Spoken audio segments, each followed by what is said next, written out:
রসুলপুর নামে ছোট্ট একটি গ্রামে মিসকে ও তার বউ শেফা শিয়ালনি তাদের একমাত্র মেয়ে মিনাকে নিয়ে বসবাস করতেন।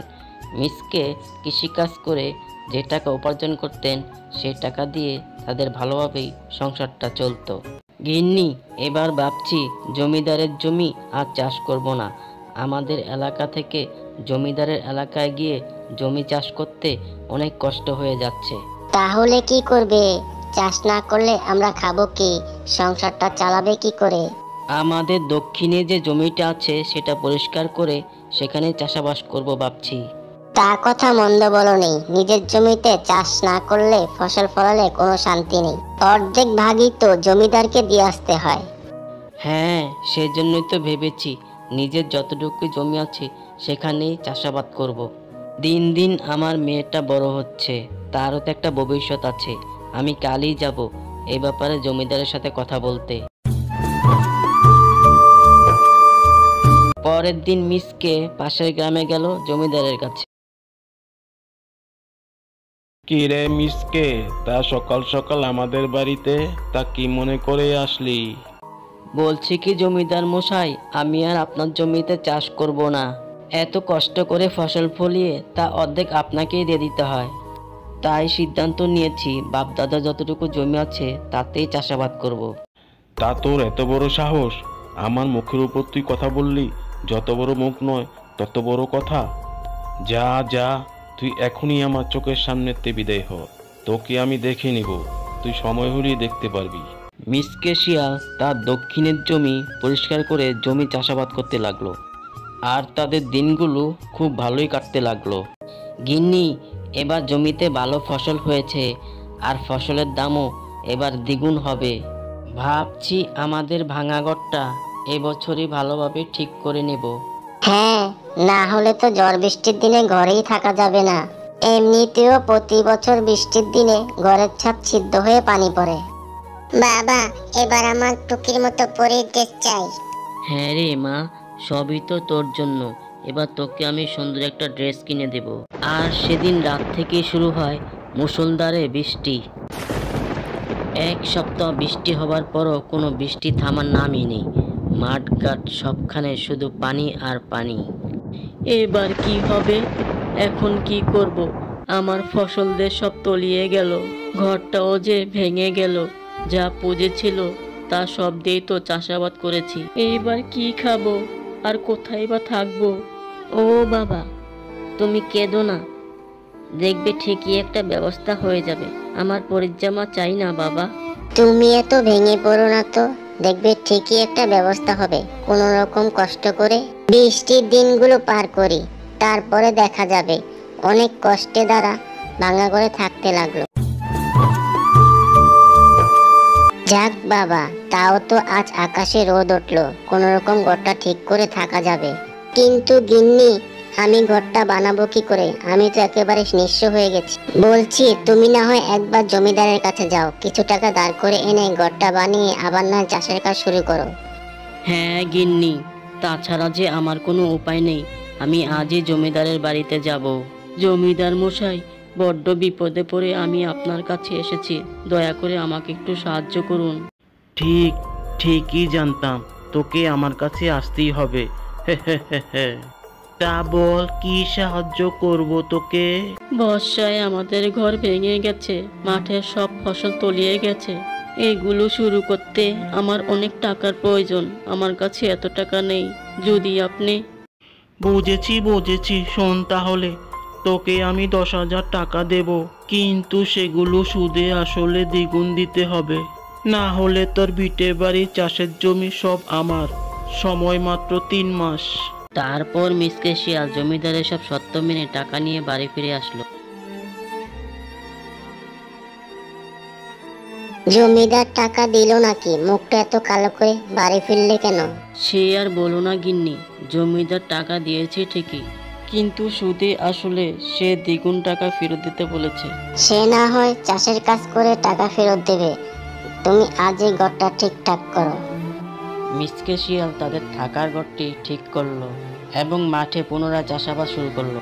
সে বছর ভীষণ খরা হওয়ায় মাঠের জমি চচ্চর হতে লাগলো। মাঠের ফসল সব শুকিয়ে কাঠ হয়ে গেল। জমিদারও নির্দিষ্ট সময়ের পর ঋণের পাওনার টাকা নিতে মিসকের বাড়িতে হাজির হয়ে গেল। কই রে মিসকে, বাড়িতে আছিস নাকি? বাইরে বেরিয়ে আয়। জমিদার মশাই, আপনি তো জানেনই এবছর খরায় কোনো ফসল হয় নাই। দয়া করে আপনি আমাকে আর কিছুদিন সময় দিন, আমি সময় মতো আপনার টাকা সব সুদে আসলে ফেরত দিয়ে দিব। তুই করবি টাকা শোধ? যা, এক্ষুনি এই বাড়ি থেকে বেরিয়ে যা। কথা অনুযায়ী আজ থেকে এই বাড়ি শুধু আমার। দয়া করুন জমিদার মশাই, আমাদের থাকা শেষ সম্বলটুকু কেড়ে নেবেন না। হ্যাঁ রে, ছেচকে দাঁড়িয়ে দেখছিস কি? যদি বালয়ে বালয়ে বাড়ি থেকে বেরিয়ে না যায় এদেরকে পিটিয়ে বের কর। না না, আপনাদের কষ্ট করে আমাদের বের করতে হবে না, আমরা নিজেরাই বাড়ি থেকে বেরিয়ে যাচ্ছি। মা মিনা, শেফালি, তাড়াতাড়ি আসো, এত কান্না করে কী লাভ? কপালে যা আছে সেটাই তো হবে।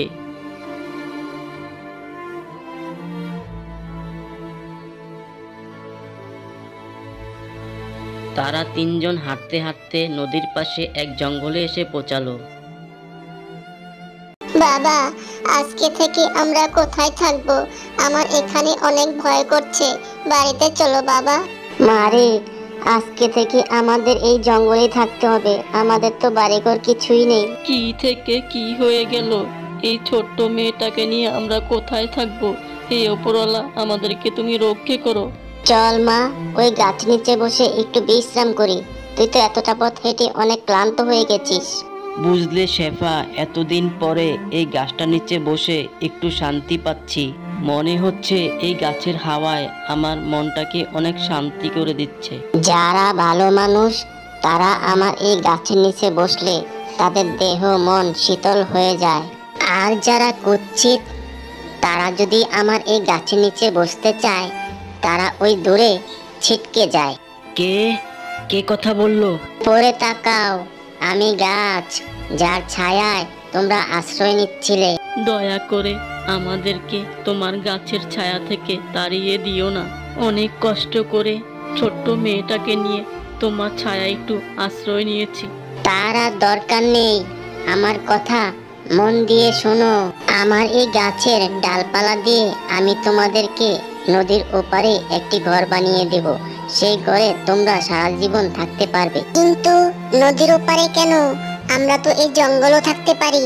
ছোট্ট মেয়ে, তুমি ঠিক বলেছ, কিন্তু তোমরা যদি এই জঙ্গলে থাকো তাহলে তোমাদের প্রাণের ঝুঁকি আছে, কারণ এই জঙ্গল নানা জীবজন্তু দিয়ে ভরা, যে কোনো সময় তোমাদের উপর হামলা হতে পারে। হ্যাঁ রে মা, গাছ তো ঠিক কথাই বলেছে, আমাদের তার কথাই শোনা উচিত। এই নাও জাদুর কাঠের বাড়ি। মা দেখো, কত সুন্দর কাঠের ঘর, এত সুন্দর কাঠের ঘর আমি জীবনেও দেখিনি। হ্যাঁ ছোট্ট মেয়ে, এই কাঠের ঘরের ভিতরে তোমাদের প্রয়োজনীয় যাবতীয় সব কিছুই তোমরা পেয়ে যাবে। তোমাদের যা কিছু খেতে ইচ্ছে করবে তা মনে মনে বললেই এই ঘরে চলে আসবে। ধন্যবাদ উপকারী বন্ধু, তোমার এই উপকারের কথা আমি জীবনেও ভুলবো না।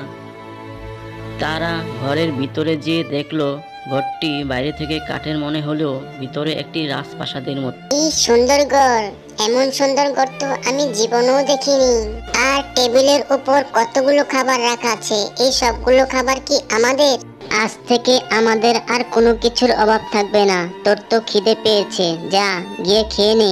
তারপর থেকে তারা খুব সুখে শান্তিতে বসবাস করতে লাগে। কয়েকদিনের ভিতরে গ্রামে প্রচুর বন্যার পানি আসতে লাগলো। মনে হচ্ছে গ্রামের মানুষেরা রক্ষী নেই, আমরা এখানে বসে আরাম করব। আমাদের এই ঘরটি আমরা নদীতে ভাসিয়ে গ্রামে নিয়ে যাই, আর বনবাসীদের সকলকে আমরা উদ্ধার করে নিয়ে আসি। সেই কাঠের বাড়িটি নদীতে ভাসাতে ভাসাতে তাদের গ্রামের বন্যার দিকে নিয়ে আসলো। তারা বন্যায় ভেসে যাওয়া সকল পশুকে তাদের বাড়িতে উদ্ধার করে নিল। শেফালি বোন, মিসকে ভাই, আমাদেরকে তোমাদের এই ঘরটা একটু আশ্রয় দাও। দেখো আমার বউটা এই বন্যার পানিতে কি হাবুডুবু খাচ্ছে। হ্যাঁ জমিদার মশাই, উঠে আসুন আমাদের বাড়িতে।